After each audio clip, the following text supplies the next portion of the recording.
So, yesterday, while Parliament was actually sitting and there was actual work to be done, every single Reform MP decided what the country really needed was for them to travel to Birmingham, stand on a stage, and have Jeremy Kyle ask them what it feels like to be in Reform, because apparently that's what we're paying 90 odd grand a year for them to do.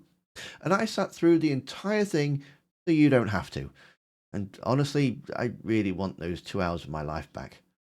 So, Reform held what they called a Time for Reform rally in Birmingham, and their choice of host tells you everything you need to know about how seriously this party takes itself, because they went with Jeremy Kyle, the man whose television show was cancelled after a guest died, the man who built an entire career out of exploiting vulnerable people for entertainment, and now he's the face of Reform's big rallies because apparently Nigel looked at all the available broadcasters in Britain and decided the best option was the guy whose career peaked with shouting at people for not knowing who their father was.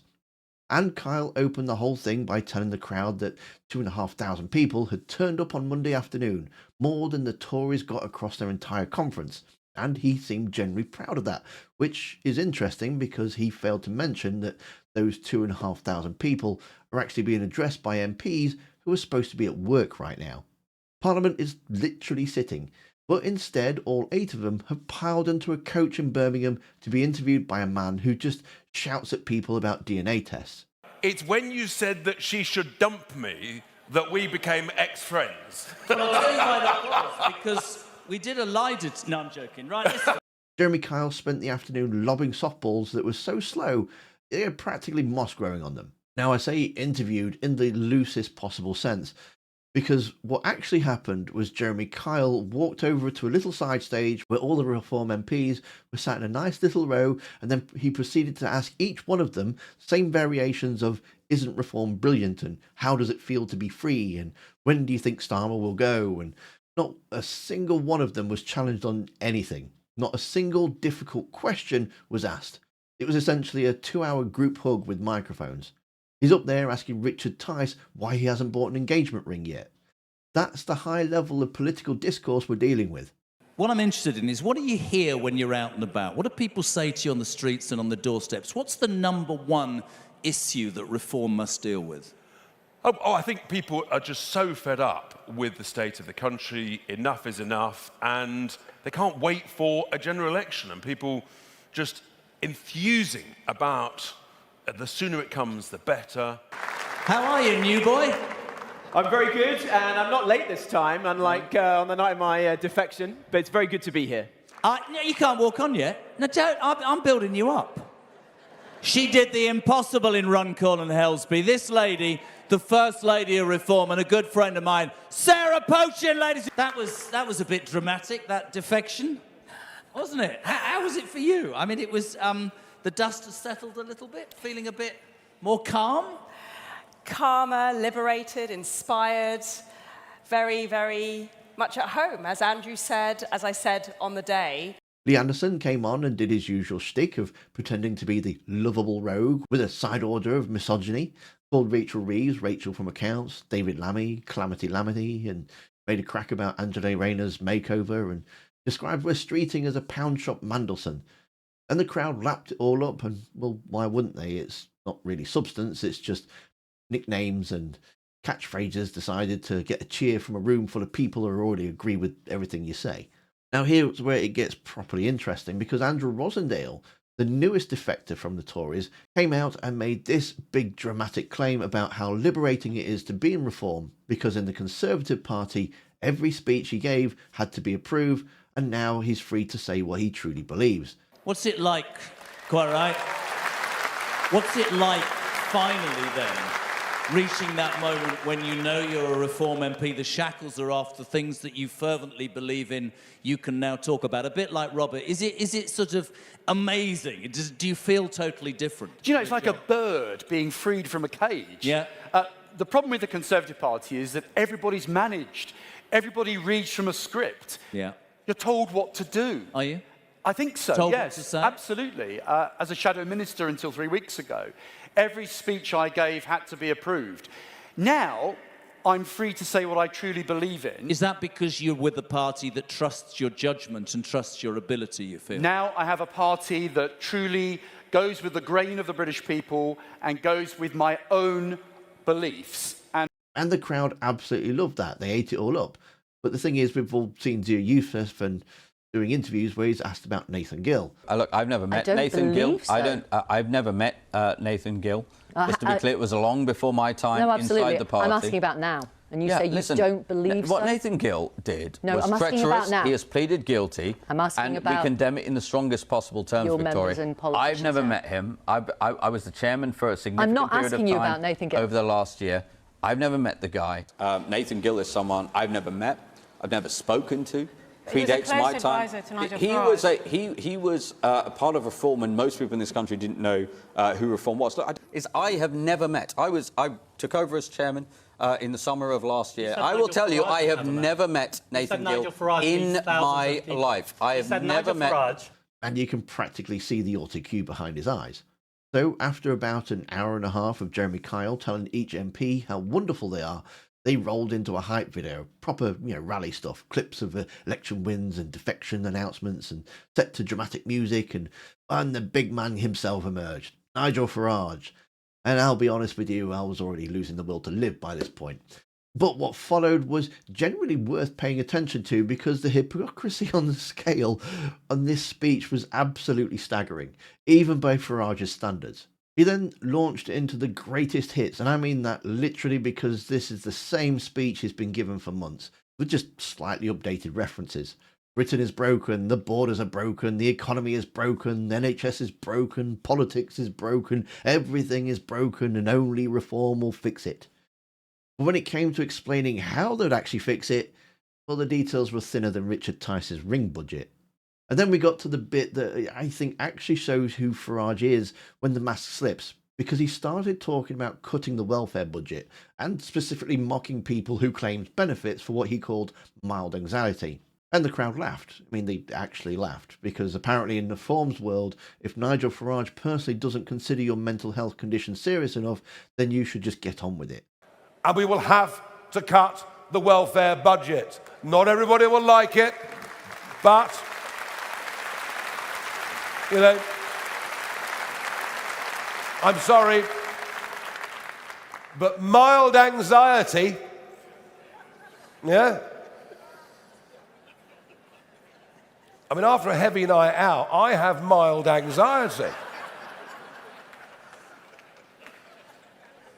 Well, less so than before. But you can't go on the sick because you've got mild anxiety.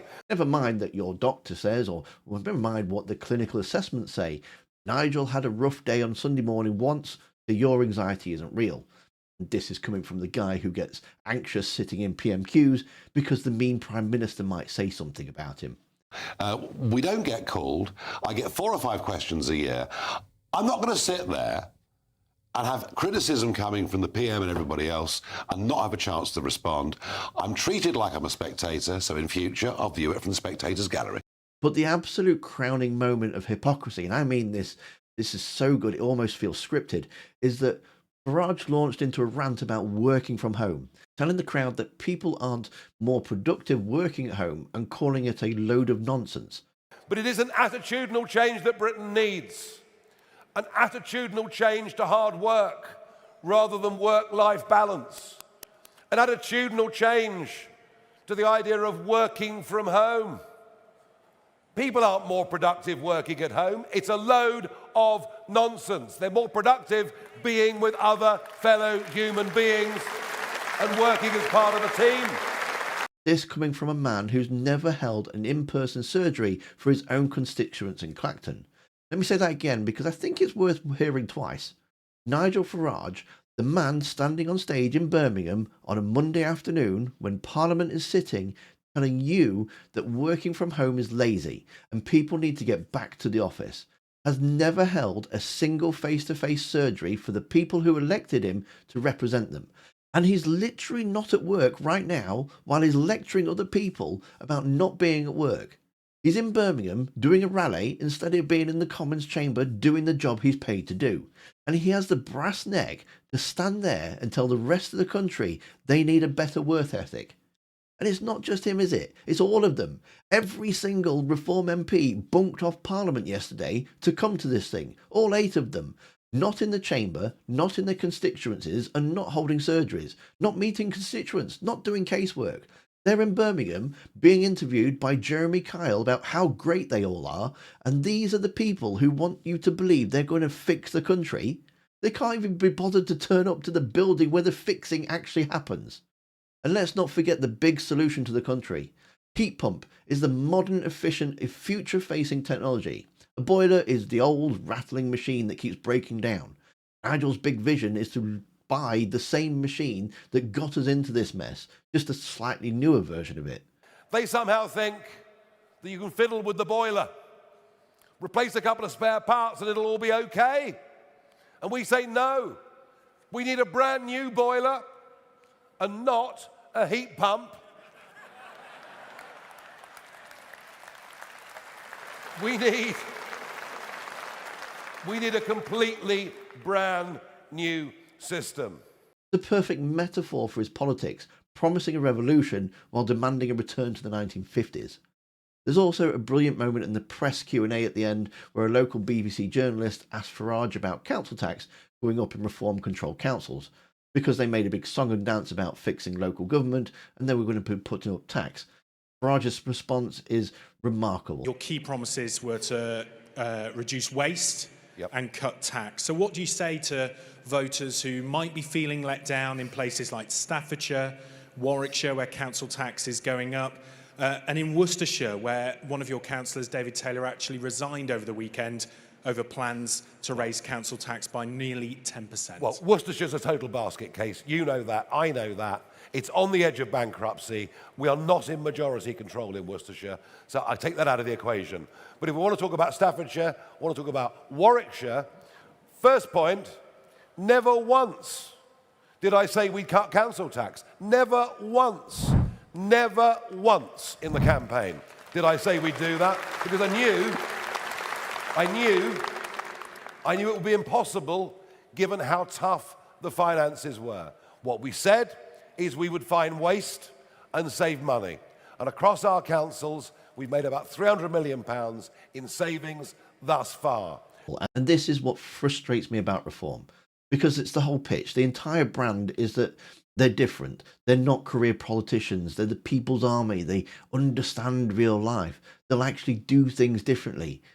But what did we see yesterday? We saw 8 MPs skip work to attend their own fan club meeting hosted by a disgraced TV presenter where they spent 2 hours telling an already sympathetic audience how wonderful they are, offered almost no policy detail on anything, and then Farage told everyone he's putting the party on the general election wall footing, which sounds very dramatic until you realise all it means he's opened a page on the website where people can apply to be candidates and probably grift some more money out of them. It's just literally admin. These are the people who are paid by the taxpayer to represent their constituents in Parliament, and instead of doing that, they're permanently on the campaign trail, because campaigning is the bit they enjoy.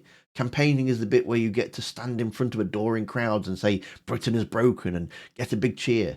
The boring bit is actually sitting in committees and scrutinising legislation and doing consistency work and turning up to vote. Reform don't even seem particularly interested in any of that, because the rally is the point, the campaign is the product, and governing is the bit they're supposedly prepping for. It's just something they just talk about doing one day while avoiding doing the work that's already on their desk.